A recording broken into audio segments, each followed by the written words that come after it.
Welcome to new TV Telugu. Kurnool జిల్లాలో 19 మంది ప్రాణాలు బలిగొన్న వేమూరి కావేరీ బస్సు దగ్ధం ఘటన రాజకీయ రంగు పులుముకుంది.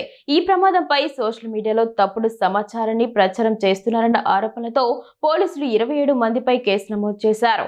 వైసీపీ అధికారిక ఎక్స్ ఖాతా నిర్వాహకులతో పాటు వైసీపీ రాష్ట్ర అధికార ప్రతినిధి యాంకర్ శ్యామల, సివి రెడ్డి, కందుకూరి గోపికృష్ణ వంటి వారి పేర్లను ఎఫ్ఐఆర్లో చేర్చారు. ప్రభుత్వ ఆధ్వర్యంలోని బెల్ట్ షాపులో కల్తీ మద్యం వల్లే ఈ ఘోర ప్రమాదం జరిగిందంటూ వైసీపీ ప్రచారం చేయడమే ఇందుకు కారణమైంది.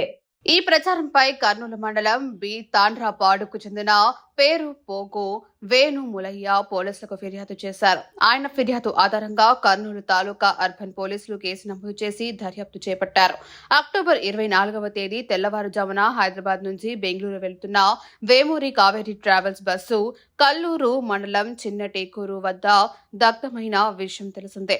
ఈ దుర్ఘటనలో 19 మంది సజీవ దహనం కాగా పలువురు తీవ్రంగా గాయపడ్డారు. ఈ ఘటనపై లోతుగా దర్యాప్తు చేపట్టిన పోలీసులు ప్రమాదానికి అసలు కారణాన్ని వెల్లడించారు. పోలీసుల దర్యాప్తు వాస్తవాలు ఇలా ఉండగా దీనిని ప్రభుత్వ వైఫల్యంగా చిత్రీకరిస్తూ కల్తీ మద్యానికి ముడి పెట్టి ప్రచారం చేశారన్న ఫిర్యాదు మేరకు పోలీసులు తాజాగా యాంకర్ శ్యామల తదితర వైసీపీ నేతలపై కేసు నమోదు చేసి దర్యాప్తు కొనసాగిస్తున్నారు.